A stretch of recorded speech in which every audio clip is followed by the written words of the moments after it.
నమస్కారం. ప్రతిధ్వని కార్యక్రమానికి స్వాగతం. సిబిఐలో సంచలన పరిణామాలు చోటు చేసుకుంటున్నాయి.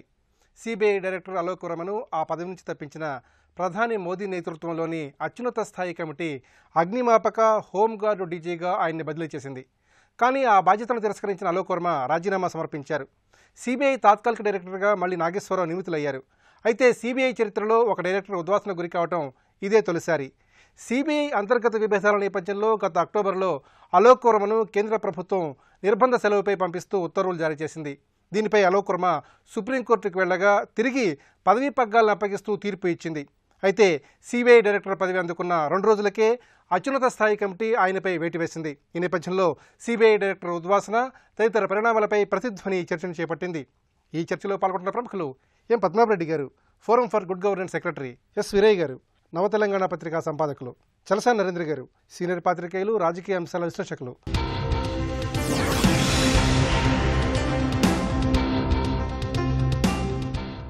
పద్మారెడ్డి గారు, సిబిఐ డైరెక్టర్ అలోక్ వర్మను ప్రధాని నరేంద్ర మోదీ నేతృత్వంలోని అత్యున్నత స్థాయి కమిటీ పదవి నుంచి తప్పించడంతో ఆయన రాజీనామా చేశారు. మరి సిబిఐ చరిత్రలోనే ఇది తొలిసారి.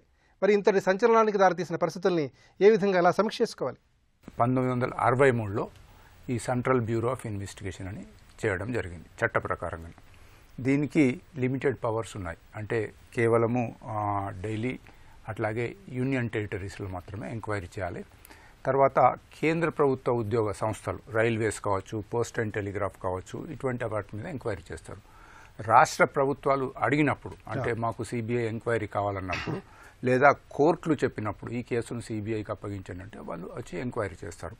అయితే చాలా సందర్భాల్లో సిబిఐ నిబద్ధతను ఎవరు శంకించలే. ఫాస్ట్గా చేస్తారు, టెక్నికల్గా చేస్తారు, ఎటువంటి ప్రలోభాలకు కానీ రాజకీయ ఒత్తిళ్లకు కానీ మధ్య మధ్యలో అప్పుడప్పుడు వీళ్ళు రాజకీయ ఒత్తిళ్లకు లోనవుతున్నారని అనుకోవడం జరిగింది. అయితే మొన్న జరిగింది ఏంటంటే, ఒక నంబర్ 1 డైరెక్టరు, అడిషనల్ డైరెక్టర్ పరస్పరం ఇది సిబిఐ సంస్థను చెడ్డ పేరు తెచ్చే విధంగా ఒకళ్ళ మీద ఒకళ్ళు ఆరోపణలు చేసుకోవడము, కేసులు బుక్ చేయడం వరకు కూడా జరిగింది. అప్పుడు ప్రభుత్వానికి మొత్తం సిబిఐ ఇట్లా అయిపోయింది అని చెడ్డ పేరు వస్తుందని చెప్పి హోమ్ మినిస్ట్రీ సివిసి యొక్క రిపోర్ట్ తీసుకొని, సెంట్రల్ విజిలెన్స్ కమిషన్ తీసుకొని వీళ్ళిద్దరిని ఫోర్స్డ్ లీవ్ మీద పంపినారు. ఉద్యోగాల నుంచి తీసేయాలి. సివిసి రిపోర్ట్ ఏం చెప్పిందంటే వీళ్ళ మీద అభియోగాలు ఉన్నాయి, 10, 12 చెప్పి దాంట్లో 4-5 మాత్రం ప్రైమా ఫేసి ఉంది, కొంచెం నేరారోపణ రుజువయ్యేటట్టుగా ఉంది అన్నది చెప్తే దాన్ని బేసిస్గా తీసుకొని ప్రభుత్వం వీళ్ళిద్దరిని లీవ్ మీద పంపింది. ఈ అలోక్ వర్మ గారు సుప్రీంకోర్టును ఆశ్రయించడము, అక్కడ ఈయన చెప్పిన పాయింట్ ఏంటంటే, నన్ను ఒక సిబిఐ డైరెక్టర్ను అపాయింట్ చేయడానికి కానీ తీసివేయడానికి కానీ ఒక పద్ధతి ఉంది చట్టం లోపల. 3 కమిటీ ఉంటుంది, దాంట్లో ప్రధానమంత్రి, supreme court chief justice, leader of the opposition. So ఈ ప్రాసెస్ తీయలేదు, నా మీద సరి అయిన ఇది తీసుకోలేదు. అట్లాగే నా దగ్గర చాలా కేసెస్ ఉన్నాయి, అది ప్రభుత్వానికి ఇబ్బందికరంగా మారేటట్టుగా ఉందని తీసేసినారు. రకరకాల అలిగేషన్స్ పెట్టినారు. దాని మీద సుప్రీంకోర్టు ఏమన్నదంటే, దీంట్లో రాజకీయ ప్రమేయం ఉన్నట్టుగా కనబడుతుంది కాబట్టి ఆయనను మళ్ళీ తిరిగి ఆయన స్థానంలోకి పంపుతూ, ఆ పంపినప్పుడు సరిగా జస్ట్ ఈ రీఇన్స్టేట్మెంట్ అయిపోయేది, ఆయన కాళ్ళు చేతులు కట్టేసినారు. నువ్వు ఎటువంటి అంటే విధానపరమైన నిర్ణయాలు తీసుకోవద్దు, వాటికి అక్కడ కూర్చో అన్నట్టుగా చెప్పినారనమాట. ఇది జరిగిన తర్వాత 2 డేస్లనే, ఇది బుధవారం జరిగింది, వెంటనే కమిటీ కూర్చున్నది, 3 త్రిసభ్య కమిటీ కూర్చొని ఆ కంప్లీట్ కాలి ఒక 2-3 అవర్స్ కూర్చున్న తర్వాత మళ్ళీ నెక్స్ట్ నిన్న కూర్చున్న తర్వాత సుప్రీంకోర్టు చీఫ్ జస్టిస్ ఈ కేసులో తీర్పు చెప్పినాడు కాబట్టి ఆయన రాలే. ఆయన సెకండ్ ఇన్ కమాండ్ సిక్రీ గారి వారిని పంపడం జరిగింది. 3 డిస్కస్ చేసినారు. లీడర్ ఆఫ్ ద అపోజిషన్ గారు, లేదు ఆయనకు ఒక అవకాశం ఇద్దాం, మనము ఈ సీరియస్ అలిగేషన్స్ అంటున్నారు కాబట్టి ఆయన ఎక్స్ప్లెనేషన్ తీసుకుందామన్నారు. ఈ కమిటీ ఒప్పుకోలేదు. 2 ఎస్ అన్నారు, ఆయన మీద చర్య తీసుకోవాలని, ఇంకొకరు వద్దన్నారు అనమాట. సో ఈ విధంగా ఆయన ఉద్యోగం తీసేయలేదు, ఆయనను రివర్ట్ చేయలేదు, ట్రాన్స్ఫర్ చేసినారు అంతే.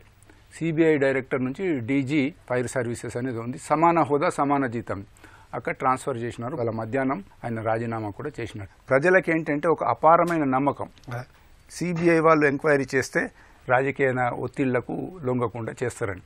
అటువంటిది ఇప్పుడు ఆ సంస్థకే మచ్చపడ్డది.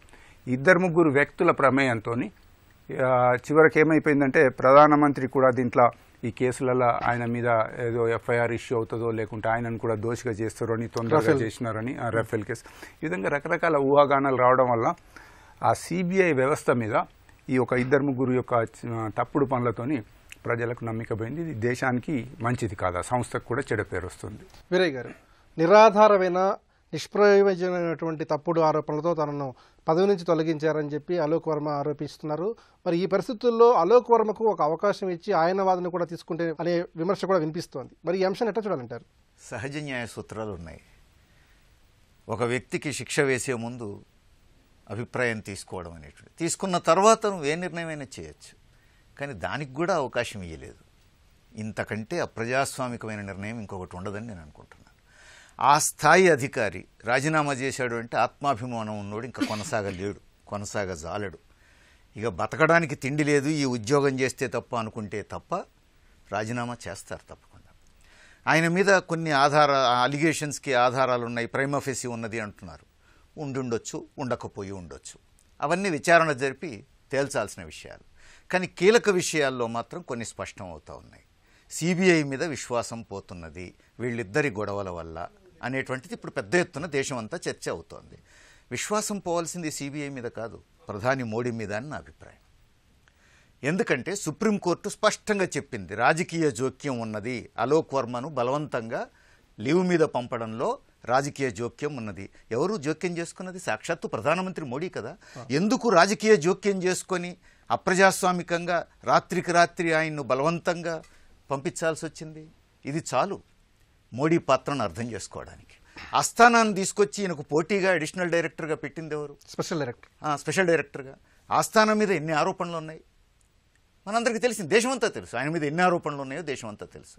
ఆరోపణలు ఉండడమే కాదు, సిబిఐలోనే ఆయన చేసిన తప్పుడు పని రుజువైంది. అలోక్ వర్మకు వ్యతిరేకంగా తప్పుడు సాక్ష్యం సృష్టించాడని తేలిపోయింది. ఒక డిఎస్పీ ర్యాంకు అధికారిని ఉపయోగించుకొని తప్పుడు సాక్ష్యం సృష్టించాడు, ఫోర్జరీ సాక్ష్యం సృష్టించాడు అని తేలిపోయింది. ఎవరైతే రాతపూర్వకంగా సాక్ష్యం ఇచ్చాడని చెప్పేసి ఆ డిఎస్పీ ఆస్థానాకి ఇచ్చాడో ఆ వ్యక్తి ఆ సమయానికి ఢిల్లీలో లేడు, హైదరాబాద్లో హోటల్లో ఉన్నాడని రుజువైంది కదా. అంటే అవినీతిపరుడు, అవినీతిని ప్రోత్సహించాడు, ఫ్రాడ్ చేశాడు అని చెప్పేసి రుజువైన వ్యక్తి ఆస్థానా. ఇప్పుడు ఆస్థానం మీద చర్య లేదు. ఆ ఫ్రాడ్కు పాల్పడుతున్నటువంటి వ్యక్తి మీద చర్య తీసుకునే ప్రయత్నం చేసినటువంటి డైరెక్టర్ అలోక్ వర్మ మీద చర్య ఉంది. ఇదేం ప్రజాస్వామ్యం? ఆస్థానాను స్పెషల్ డైరెక్టర్గా తేవడం కానీ, మరి అవినీతి ఆరోపణలు ఉన్నటువంటి మరొక వ్యక్తిని రాత్రికి రాత్రి తీసుకొచ్చి డైరెక్టర్గా నియమించడం కానీ, వీటన్నిట్లలో దోషి ప్రధాని మోడీ అవుతాడు తప్ప మరొకళ్ళు కారు. ఆయన కూడా తెల్లవారిలోపు మంది మర్బలాన్ని వేసుకొని మొత్తం సైన్యాన్ని వెంటేసుకున్నట్టుగా వేసుకొని తెల్లవారే లోపే మొత్తం సీజ్ చేసి, ఉద్యోగులకు కూడా తెలియదు. రెగ్యులర్గా 10 గంటలకల్లా ఆఫీస్కి వచ్చిన వాళ్ళకి ఎక్కడ కూర్చోవాలో తెలియకపోతే మధ్యాహ్నం నుంచి డ్యూటీకి రమ్మని చెప్పారు. దేశ చరిత్రలో ఎప్పుడైనా ఇట్లా జరగడం చూసినమా? ఒక స్మగ్లర్ పట్ల ఇట్లా వ్యవహరించారా? ఒక దొమ్మి జరిగినప్పుడు ఇట్లా వ్యవహరించారా? లేదే. అందుకని ఇవన్నీ చాలా అనుమానాలకు అవకాశం ఇస్తున్నటువంటి విషయాలు. ఏమిటి ఇంత సీరియస్గా వ్యవహరించడానికి కారణము అని అంటే, అలోక్ వర్మ చేస్తున్నటువంటి విచారణలో సాక్షాత్తు ప్రధానమంత్రి పాత్ర రాఫెల్ కుంభకోణంలో ఉన్నది అనేటువంటి విషయాలు బయటకు వస్తున్నట్టుగా ఇప్పుడు చర్చ దేశంలో జరుగుతూ ఉంది. అది నిజమో అబద్ధమో తేల్చుకోవాల్సిన బాధ్యత ప్రధాని మీద ఉన్నది. అది తేలేంత వరకు నేను వైట్ పేపర్ అని చెప్పేసి విచారణకు, ఏ విచారణకైనా నేను సిద్ధమని చెప్పేసి నిలబడాల్సిన బాధ్యత ప్రధానమంత్రి మీద ఉన్నది. నరేంద్ర గారు, రఫేల్ కుంభకోణంలో వాస్తవాలు వెలుగు చూస్తాయనేటువంటి నమ్మకంతోనే అలోక్ వర్మను పదవి నుంచి తప్పించారనే విషయం స్పష్టంగా తెలుస్తోంది. మరి ఈ ఆరోపణలు ఎంతవరకు మనం గమనించాల్సిన అవసరం ఉంది? అయితే విపక్షాల ఆరోపణల్ని ప్రధానంగా ఏ కోణం నుంచి పరిశీలించుకోవాలి? విపక్షాలు సహజంగా ప్రభుత్వంలో ఇలాంటి ఏదైనా ఒక అవకాశం వచ్చినప్పుడు, సిబిఐ లాంటి వ్యవస్థల్లో ప్రభుత్వం ఈ విధంగా ఒక అప్రతిష్ట పాలు అవుతున్న విషయాలు జరిగినప్పుడు ప్రతిపక్షాలు ఆరోపణ చేస్తుంటాయి. ఈ రాఫెల్ వ్యవహారం కూడా దానివల్లనే ఎఫ్ఐఆర్ నమోదు చేయబోతున్నాడు అని. అసలు ఈయన అర్ధాంతరంగా ఈయన మీద చర్య తీసుకోవడానికి కారణం ఏంటంటే, అరుణ్ షౌరి, యశ్వంత్ సింహ, ఇంకొక ఆయన న్యాయవాదులు ముగ్గురు కలిసి రాఫెల్ మీద ఒక వినతి పత్రాన్ని డైరెక్ట్గా తీసుకున్నారు. ఆయన మామూలుగా సిబిఐలో ఎవరైనా ఇప్పుడు పిటిషన్ ఇస్తే దానికి ఒక ప్రొసీజర్ ఉంది, అలా కాకుండా డైరెక్ట్గా తీసుకుని వాళ్ళకి లేనిపోయిన గౌరవం ఇచ్చారని చెప్పి ఆయన మీద ఆగ్రహం ఉంది. అది మొత్తం జరిగేటువంటి ప్రొసీజర్లో ఏదైతే ఉందో ఒక పారదర్శకత కానీ, ఒక స్పష్టమైనటువంటి విధానం కానీ లేకుండా చేయటం, హడావిడిగా చేయటం వలన ఇదంతా కూడా మన అనుమానాలు వస్తున్నాయి. ఇలాంటి అనేక అనుమానాలు రావచ్చు. ఒకరొక కారణం చెప్పుకోవచ్చు. ఇవాళ కలకత్తా నుంచి వచ్చినటువంటి ఒక ప్రముఖ ఆంగ్ల పత్రిక దీని మీద పెద్ద హెడ్డింగ్ పెట్టి ఒక క్వశ్చన్ మార్క్ వేసింది ఈ ఇష్యూ మీద. ఆర్వి డాంకీస్ అని, మనం గాడిదలం అని. అంటే ఈ ప్రభుత్వం దేనికోసం అయితే ప్రధానమంత్రి స్థాయిలో ఉన్నటువంటి అత్యున్నత కమిటీ సమావేశమై ఒక నిర్ణయం తీసుకుంది. దీనికోసం ఈ సిబిఐ యొక్క ఉన్నతమైనటువంటి ఒక నేర పరిశోధన సంస్థ యొక్క గౌరవాన్ని, నిజాయితీని ప్రతిష్టను కాపాడడం కోసం చేశామన్నారు. ఎవరు ప్రతిష్ట కాపాడటం కోసం? దీంట్లో సిబిఐ ప్రతిష్ట ఏ విధంగా కాపాడారనే ప్రశ్నలు వస్తున్నాయన్నమాట. దీనికోసం ఎందుకునో ప్రధానమంత్రి భయపడుతున్నారు. అలోక్ వర్మ అంటే అనుమానాలు కూడా మరింత బలంగా ఉన్నాయి.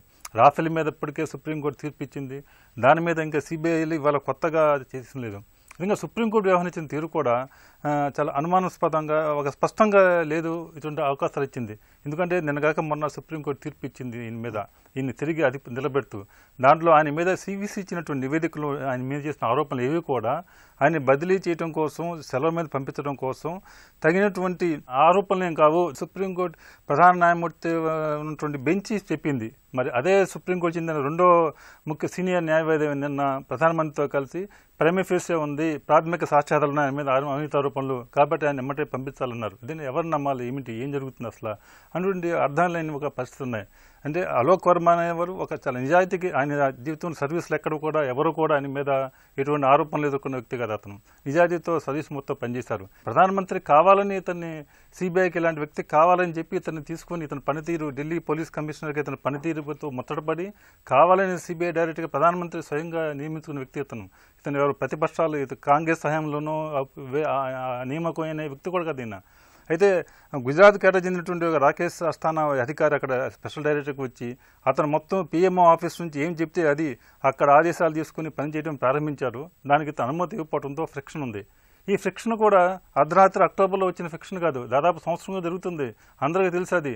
ఈ సంవత్సర కాలంలో హోంమంత్రి కానీ ప్రధానమంత్రి కానీ ఇద్దరిని పిలిచి చివాట్లు వేయటమో సరిదిద్దే ప్రయత్నం చేయాలి. పద్మారెడ్డి గారు, సిబిఐలో స్వతంత్రత కొరవడిందని మాధవ మీనన్ కమిటీ తేల్చెప్పింది. పంజరంలో చిలకలా సిబిఐ మారిందనే విమర్శలు కూడా ఉన్నాయి. స్వతంత్ర సంస్థలే స్వతంత్రత కోల్పోయే దుస్థితిని ఏ విధంగా పరిశీలించుకోవాలి? మరి ఈ తప్పుని ఎక్కడ ఏ విధంగా సరిదిద్దాల్సిన అవసరం కనిపిస్తోంది? ఏ రాజకీయ పార్టీ అయినా సిబిఐని తన గుప్పట్లో ఉంచుకున్నది. గత 20 సంవత్సరాల నుంచి చూస్తే ఈ పార్టీ ఆ పార్టీ అని కాకుండా కేసెస్ హడావిడిగా వాళ్ళకి ఇవ్వడం, వాళ్ళకి అగెనిస్ట్గా పోతుంటే ఆ పార్టీకి అగెనిస్ట్గా పోతుంటే ఏదో వంకలు పెట్టి దాన్ని ఆపించడము, ఇలా జరుగుతూ వచ్చినాయి. ప్రజలకు కూడా ఇప్పుడు సుప్రీంకోర్టు కూడా మీరు అన్న మాటలే అన్నది, పంజరంలో చిలుక తిరిగా ఏది చెప్తుంది పలుకుతుంది అన్నది. అది చాలా సీరియస్ మ్యాటరే.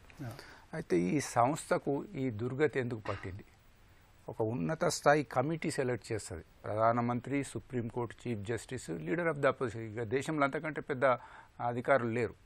వీళ్ళు సెలెక్ట్ చేసి ఇప్పుడు ఈ అలోక్ వర్మను కూడా ఈ ముగ్గురు కమిటీ కూర్చొని చేసింది. యాక్చువల్లీ అలోక్ వర్మ గారు ఈ ఎక్స్టెన్షన్ పీరియడ్ ఇప్పుడు ఈయన ఉన్నది. సో ఈ నెల చివరి ఆఖరికి ఆయన రిటైర్ అవుతా ఉన్నారు. ఇంకోటి ఏంటంటే వాళ్ళు నిన్న కమిటీ వాళ్ళు ఈయన మీద చర్య తీసుకోండి, ఈయన సస్పెండ్ చేయండి, ఉద్యోగంలోకి వెళ్ళి తీసేయండి అని లేదు. సమాన హోదా గల పోస్టులకు ట్రాన్స్ఫర్ చేసినారు. గవర్నమెంట్ ఎప్పుడైనా ఏ అధికారినైనా ట్రాన్స్ఫర్ చేసే అధికారం ఉంది. కాకపోతే ఇంత గోల జరుగుతున్నది, పార్లమెంట్లో కూడా గోల జరిగినప్పుడు మరి వాళ్ళు సమయం పాటించేటండే. సుప్రీంకోర్టు చీఫ్ జస్టిస్ యొక్క ప్రతినిధి, సెకండ్ ఇన్ సీనియారిటీ సిక్రీ గారు, వారు కూడా ఉన్నారు. మరి ఆయన కూడా పేపర్స్ చూసి ఈయనను ఇక్కడి నుంచి తప్పించాల్సిందే అన్నారు. కాబట్టి ఇక మనకు చాలా దూరంలో ఉన్నాము. ఏదైనా ఒక నేషన్లో మనము ఏర్పరచుకున్న సంస్థల మీద నమ్మిక పోవద్దు. అది చాలా డేంజర్ నేషన్కి. ఉదాహరణకు పబ్లిక్ సర్వీస్ కమిషన్ ఉన్నది, అలాగే ఎలక్షన్ కమిషన్ ఉన్నది, అట్లాగే సిబిఐ. ఇవి ఎబో డిస్కషన్ ఉండాలి. అంటే సిబిఐ అంటే ఇక తప్పకుండా అక్కడ న్యాయం జరుగుతుంది.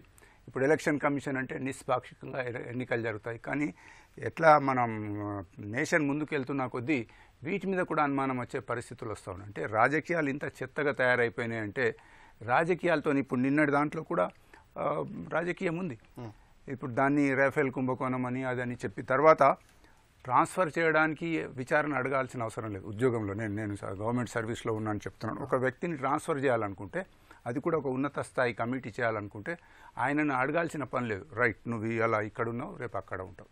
యాజ్ లాంగ్ యాజ్ సమాన హోదా, సమాన జీతం ఇచ్చినప్పుడు ప్రభుత్వానికి అధికారం ఉంది. కానీ దాంట్లోకి పోకుండా ఇప్పుడు సిబిఐను ఎట్లా చేయాలంటే టోటల్గా సిబిఐలో రిక్రూట్మెంట్ అనేది ఐపీఎస్ ఆఫీసర్స్ నుంచి వస్తారు. ప్రతి స్టేట్లో కొన్ని నియమాలు ఉన్నాయన్నమాట, ఎట్లా చేసుకోవాలా ఏం కథ అని. పోలీస్ వ్యవస్థ సాధారణంగా దేశం మొత్తం మీద కొందరు మంచి ఆఫీసర్స్ తప్పితే మిగిలిన వాళ్ళు అక్కడ బస్ట్ పట్టిపోయింది. ఐపీఎస్ ఆఫీసర్స్లో కొందరు మంచి వాళ్ళు ఉన్నారు, నేను అందరినీ అట్లా అనటం లేదు. చాలామంది కరప్షన్లో విపరీతంగా పోలీస్ వ్యవస్థలో ఉంది. అటువంటి వాళ్ళని తీసుకుపోయి సిబిఐలో పెడుతున్నారు. ఎందుకంటే ఇక వాళ్ళకి ఇంకా ఛాన్స్ లేదు. ఐపీఎస్ వాళ్ళే కావాలి అక్కడ టాప్ పొజిషన్ లోపల, ఒక టాప్ 10-15 పొజిషన్ లోపల ఐపీఎస్ వాళ్ళే ఉంటారు, ఇంకా వేరే డిపార్ట్మెంట్స్ ఉండరు. ఇప్పుడు దాన్ని మొత్తం ప్రక్షాళన చేయాలి. అక్కడ ఉన్న వాళ్ళందరినీ మంచి చెడ్డ ఈ పార్టీ ఆ పార్టీ కాకుండా కొత్త న్యూ బ్లడ్ అక్కడికి రావాలా. ప్రజలకు ఇప్పుడు ప్రభుత్వం ఏం చేయాలంటే సిబిఐ మీద ప్రజలకు నమ్మిక కలిగించాలి. అది ప్రధానమంత్రి చేస్తాడా ఇంకెవరు చేస్తారు అది కాదు. ప్రధానమంత్రి మీద అభియోగాలు ఉంటే అది వేరే. కానీ దేశానికి కావాల్సింది ఒక మంచి స్వచ్ఛందంగా మంచిగా పనిచేసే సిబిఐ కావాలా. వీరయ్య గారు, సిబిఐ అధికారుల నియామకాల్లోనూ అలాగే అధికారుల పనితీరుపైన కూడా అనేక అవినీతి ఆరోపణలు చూస్తున్నాం. ఇలాంటి పరిస్థితుల్లో సిబిఐ తమ ప్రతిష్టను విశ్వసనీయతను ఏ విధంగా కాపాడుకోవాలి? పొలిటికల్ లీడర్షిప్ విశ్వసనీయత కీలకం ఇక్కడ. ఎందుకంటే నియమించేది వాళ్ళు. పొలిటికల్ లీడర్షిప్ అంటే ప్రధానమంత్రి అధికార పార్టీ వాళ్ళ విశ్వసనీయత వాళ్ళ నిజాయితీ కరెక్ట్గా ఉంటే సిబిఐ డైరెక్టరే కాదు, అది ఈడీ అయినా అది రా అయినా మరొకటైనా సరైన దారిలో ఉండేవాళ్ళనే ఎంపిక చేస్తారు. పొలిటికల్ లీడర్షిప్లోనే తప్పుడు విధానాలు ఉన్నప్పుడు మిగతావన్నీ కూడా తప్పులు జరుగుతాయి. ఎందుకంటే వాళ్ళకు అనుగుణంగా వాళ్ళు చెప్పింది చేసేవాళ్ళు పప్పెట్స్ కావాలి. స్వతంత్ర సంస్థలుగా వాటిని నడిపేటువంటి వాళ్ళు, రాజ్యాంగబద్ధంగా నడిపేవాళ్ళు ఉండకూడదు వాళ్లకు. అలాంటి పరిస్థితి రాజకీయ నాయకత్వంలో ఉన్నప్పుడే ఈ ప్రాబ్లమ్స్ ఎక్కువ వస్తాయి. ఉదాహరణకి ఇప్పుడు సత్ప్రవర్తన నిజాయితీ గల వాళ్ళనే సిబిఐలో అధికారులుగా నియమించాలి. దానికి గీటురా ఏమిటి?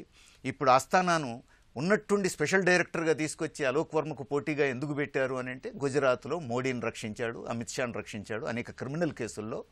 కాబట్టి ఆయన వాళ్లకు మంచోడైపోయాడు, తీసుకొచ్చి ఇక్కడ పెట్టుకున్నారనేటువంటిది దేశమంతా కోడైకి వస్తున్నటువంటి వాస్తవం. తర్వాత ఇప్పుడు ఒక ఆఫీసర్ని లేదా ఒక ఉద్యోగిని ఎనీ గవర్నమెంట్ సర్వెంట్ పద్మారాభరెడ్డి గారు చెప్పినట్టు ట్రాన్స్ఫర్ చేయడానికి విజిలెన్స్ కమిషన్ నివేదికలు అవసరం లేదు. ఈవెన్ ఎవరిని ట్రాన్స్ఫర్ చేస్తున్నారో వాళ్ళ ఒపీనియన్ వాళ్ళ వాదన వినాల్సినటువంటి అవసరం కూడా లేదు. అడ్మినిస్ట్రేటివ్ రీజన్స్ ప్రకారం ట్రాన్స్ఫర్ చేసేటప్పుడు సింపుల్గా ట్రాన్స్ఫర్ చేసేయచ్చు. బట్ ఇప్పుడు అలోక్ వర్మను అడ్మినిస్ట్రేటివ్ రీజన్స్తో ట్రాన్స్ఫర్ చేయలేదు. నేరాలు ఉన్నాయి, అవినీతి ఆరోపణలు ఉన్నాయి, దానికి ప్రైమా ఫేసి ఉన్నది అని చెప్పి విజిలెన్స్ కమిషన్ నివేదిక ఆధారంగా ట్రాన్స్ఫర్ అంటున్నారు. అలాంటప్పుడు ఆయన వాదనను వినకుండా ఎట్లా పంపిస్తారు? ఇది ఏ విధంగా రాజ్యాంగబద్ధం? అంతేకాదు, జనవరి 31న రిటైర్ కావాల్సిన వ్యక్తిని ఇంత అర్జెంటుగా ప్రొసీజర్స్ అన్నిటినీ పక్కన పెట్టి ప్రధానమంత్రి ఆయన్ని బలవంతంగా లీవ్లో పంపాల్సిన అవసరం ఎందుకు వచ్చింది? ఇది రాజకీయ జోక్యం, ఇది చెల్లదు అని సుప్రీంకోర్టు చెప్పిన తర్వాత 48 గంటల్లో మళ్ళా కమిటీ సమావేశమై ఆయన్ని ఉద్వాసన చెప్పాల్సినటువంటి అవసరం ఎందుకు వచ్చింది? ఈ 15 రోజులుంటే 31వ తేదీలోపు ఆయన గౌరవప్రదంగా ఆయనే రిటైర్ అయిపోతాడు కదా. అంటే ఆ వ్యక్తి ఇంకొక రోజు ఆ స్థానంలో ఉన్న ప్రధానమంత్రికి ఏదో ముప్పు ఉన్నది అనేటువంటి భయం ఉంటే తప్ప ఇట్లాంటివి జరగవు. దొడ్డిదారిన సిబిఐ తాత్కాలిక డైరెక్టర్ అయ్యాడు అని చెప్పబడుతున్నటువంటి నాగేశ్వరరావు ఇచ్చిన ఆదేశాలన్నేమో యథావిధిగా అమలు జరుగుతున్నాయి. ఇప్పుడు ఆయన దొడ్డిదారిని అయ్యాడు అని చెప్పి సుప్రీంకోర్టు డైరెక్షన్ ద్వారా తేలిపోయింది. ఎందుకంటే అలోక్ వర్మను ట్రాన్స్ఫర్ లీవ్ మీద పంపడం అనేది చెల్లదు అని అంటే నాగేశ్వరరావు దొడ్డిదారిని వచ్చినట్టే. తాత్కాలిక డైరెక్టర్గా నియమించబడ్డ నాగేశ్వరరావు ఇచ్చినటువంటి ఆదేశాలన్నీ అమలు జరుగుతున్నాయి. ఇప్పుడు ఆ నియామకం చెల్లదు, అలోక్ వర్మను సెలవు మీద పంపడం చెల్లదు అన్న తర్వాత ఈయన మళ్ళీ డైరెక్టర్ హోదాలోకి వచ్చిన తర్వాత మాత్రం కాళ్ళు చేతులు కట్టేశారు. ఇది ఏ విధంగా సరైన తీర్పు అనేటువంటిది ఎవరికైనా అనుమానం వస్తుంది. ఇప్పుడు ఈయన ఆ స్థానంలోకి వెళ్ళడం సరైంది అని చెప్పేసి అన్న తర్వాత అంతకుముందు నాగేశ్వరరావు గారు ఇచ్చినటువంటి డైరెక్షన్స్ అన్నీ కరెక్ట్ కాదు, వెనక్కి తీసుకోవాలనేది ఆటోమేటిక్గా సుప్రీంకోర్టు కూడా చెప్పాలి కదా. అందుకని ఈయన కాళ్ళు చేతులు ఎట్లా కట్టేస్తారు? అందుకని ఇవన్నీ కూడా అనేక అనుమానాలకు అవకాశం ఇస్తున్నాయి. అందుకని బేసిక్గా పొలిటికల్ లీడర్షిప్ వాళ్ళ విధానాలు, ప్రధానమంత్రి అధికార పార్టీ వాళ్ళ విధానాలు కీలక పాత్ర పోషిస్తాయి. ఆ అధికార పార్టీకి నిజాయితీ ఉంటే, ప్రధానమంత్రిలో నిజాయితీ ఉంటే సరైనటువంటి అధికారాలను ఎంపిక చేసి సరైనటువంటి పద్ధతుల్లో పాలన సాగించడానికి అవకాశం ఉంటుంది. నరేంద్ర గారు, ప్రభుత్వ బంధనాల నుంచి సిబిఐని తప్పించి సిబిఐ స్వతంత్రత కాపాడేందుకు పలు కమిటీలు అనేక సూచనలు చేశాయి. ఇప్పటికైనా సిబిఐ లాంటి అత్యున్నత దర్యాప్తు సంస్థలకు ఎలాంటి స్వేచ్ఛ స్వాతంత్రాలను కల్పించాలి? ఒక సిబిఐ కాదు, అనేకటువంటి రాజ్యాంగబద్ధ సంస్థలు ఉన్నాయి, అన్నిటి కూడా ఇలాంటి విషయాలు వర్తిస్తాయి. అయితే ఏమాత్రం నిజంగా ఆచరణలో స్వతంత్రంగా వ్యవహరించగలవు. ఎందుకంటే వాళ్ళ ఉద్యోగాలను బట్టి కానీ వాళ్ళ బడ్జెట్ కానీ అన్ని విషయాల మీద వాళ్ళు ప్రభుత్వం మీద ఆధారపడి ఉంటారు. సిబిఐలోనే అనేక పోస్టులు ఖాళీగా ఉన్నాయి. అనేక రాష్ట్రాల్లో జాయింట్ డైరెక్టర్లు లేరు. కొన్ని వందల పోస్టులు భర్తీ చేయమని ప్రభుత్వాన్ని అందుకుంటే ఎవరు కూడా ప్రభుత్వాలు పట్టించుకోవట్లేదు. కేవలం కొద్దిమంది డైరెక్టరు ఇలాగ స్పెషల్ డైరెక్టర్లు ప్రభుత్వం ఆసక్తి ఉన్న వాళ్ళని తెచ్చుకున్నా కూడా చాలామంది బై ఆప్షన్ సిబిఐకి వెళ్తారు చాలామంది. ఎందుకంటే కేంద్ర సర్వీసుల్లో ఉన్న ఖాళీలని డిప్యూటేషన్ మీద వస్తారని అడ్వర్టైజ్ చేస్తుంటారు. దాని ప్రకారం ఇక్కడ రాష్ట్రాల్లో పనిచేయలేని వాళ్ళు, ఇక్కడ పనిచేయడానికి అవకాశం లేని వాళ్ళు చాలామంది నిజాయితీ పరులే సిబిఐలో పనిచేస్తారు. చాలా కీలక స్థానాల్లో కూడా సిబిఐ మంచి రిపోర్ట్ ఉంది. అయితే సిబిఐ గురించి మనం గొప్పగా చెప్పినా కూడా దానికి ఏమాత్రం చాలామంది డైరెక్టర్లు గత ప్రభుత్వంలో అయితే డైరెక్ట్గా ఒక మంత్రి గారి పేస్ట్రీకి వెళ్ళి అక్కడ కూర్చుని ఒక కోర్టు కేసు గురించి డిస్కస్ చేసినటువంటి ఆరోపణలు సుప్రీంకోర్టు దృష్టికి వచ్చి సుప్రీంకోర్టు మన్ననడం జరిగింది. ఇలా అనేక సంఘటనలు గతంలో కూడా జరుగుతున్నాయి అన్నమాట. ఏదో మనం ఎన్ని నిబంధనలు పెట్టుకున్నా కూడా ఎన్ని వ్యవస్థలు ఏర్పాటు చేసినా కూడా దాంట్లో ఉన్నటువంటి అధికారులు, ఆ స్థానంలో ఉన్న అధికారులు, ఆ ప్రభుత్వం వాళ్ళకి ఈ నిజాయితీ ఈ సిబిఐ స్వతంత్రంగా పనిచేయడం వల్ల మన ప్రభుత్వానికి మంచి పేరు వస్తుంది, మంచి వ్యవస్థ ఏర్పాటు చేస్తుంది, కేసులు నిష్పక్షపాతంగా విచారిస్తారు. ఏదో ఇప్పుడున్న కొన్ని కేసులు రాజకీయ సంబంధమైన, కానీ సిబిఐకి చేపట్టే కేసులు అన్ని కూడా రాజకీయ సంబంధమైన కేసులే కాదు, అనేక రకాల కేసులు వాళ్ళు చేపడతారన్నమాట. కాబట్టి అన్నింటిలో ప్రభుత్వ జోక్యం ఉంటుందని కూడా మనం చెప్పలేము. అయినప్పుడు కూడా ఏమాత్రం స్వతంత్రంగా వ్యవహరించాలంటే ఒక వాతావరణం, అటువంటి పనిచేసే అధికారం, ఒక సిబిఐకి నిజాయితీ పరుల అధికారులు రావాలి, అవినీతి పరులు రావాలంటే అవినీతి పరులు ఎక్కడున్నా అవినీతి పరులు ఉంటారు. వాళ్ళు స్టేట్ సర్వీస్లో ఉన్నా కూడా ఆ హోదాలో ఉన్న వాళ్ళు ఎక్కడ అవినీతి పరులు ఒక చోట పనిచేయవచ్చు, ఇంకో చోట పనిచేయకూడదు మనం చెప్పలేము. అవినీతి పరంగా పనిచేసేటువంటి పని చేయలేనటువంటి వ్యవస్థ పనిచేస్తే వాళ్ళకి చట్టం వాళ్ళని దండిస్తుంది. వాళ్ళ మీద తగిన వ్యవస్థలు ఉన్నాయి, చర్య తీసుకోవడానికి ఉన్నాయి, అవకాశాలు ఉన్నాయి, తీసుకుంటున్నారని సంకేతం ఎక్కడ లేదు. ఇంత భారతదేశంలో ఎక్కడో కూడా ఒక ఐఏఎస్ ఆఫీసర్ని, ఒక ఐపీఎస్ ఆఫీసర్ని, సీనియర్ ఆఫీసర్ల మీద ఎలిగేషన్స్ వస్తే, అవినీతి ఆరోపణలు వస్తే వాటిని విచారించి నిజాయితీతో విచారించి ఒక కక్ష సాధింపు చర్యగా ఏదో 1-2 మీద చర్య తీసుకున్నా కూడా విచారించి చర్య తీసుకున్న సంఘటనలు లేవన్నమాట. సిబిఐ నిజాయితీగా పనిచేయాలంటే దానికి ప్రభుత్వానికి అలాంటి సంకల్పం ఉండాలి, సిబిఐలో పనిచేసే అధికారులు కూడా ఉండాలన్నమాట. ఇక్కడ పనిచేసే అధికారులు కేవలం తమ నియమించిన వాళ్ళ యొక్క రాజకీయ ప్రయోజనాలు కాపాడటం కోసం సిబిఐ అనే విషయాల్లో మనం ఎంత గొప్ప సంస్కృతి చెప్పినట్టు కూడా కేంద్రంలో అధికారులు ఉన్న పార్టీ యొక్క రాజకీయ అవసరాలకు ఉపయోగించుకోవడానికి ఒక సాధనంగా చాలా కాలంగా పనిచేస్తుంది. అందుకనే దాని కాంగ్రెస్ బ్యూరో ఆఫ్ ఇన్వెస్టిగేషన్గా గతంలో ఇందిరాగాంధీ టైంలో అంటుండేవారు అనమాట. దానికి చిలకంలో పంజరంలో చిలకంచి సుప్రీంకోర్టు వ్యాఖ్యానించింది, అది వేరే వాళ్ళు వ్యాఖ్యానించింది కాదనమాట. కాబట్టి అతీతంగా పనిచేయాలంటే వ్యవస్థలకి దానికి ప్రభుత్వం కానీ దాంట్లో పనిచేసే అధికారులు అందరూ కూడా ఒక చిత్తశుద్ధితో నిజాయితీతో పనిచేయగలగాలన్నమాట. గత కొంతకాలంగా సిబిఐలో జరుగుతున్న పరిణామాలు చివరకు సంచలన ముగింపునకు దారితీశాయి. ఇప్పటికే సిబిఐ ఇంటా బయట అనేక విమర్శలను ఎదుర్కొంటోంది. ఇలాంటి వివాదాలు సిబిఐ లాంటి అత్యున్నత సంస్థల విశ్వసనీయతను దెబ్బతీస్తాయని నిపుణులు అంటున్నారు. ఇది నేటి ప్రతిధ్వని. నమస్కారం.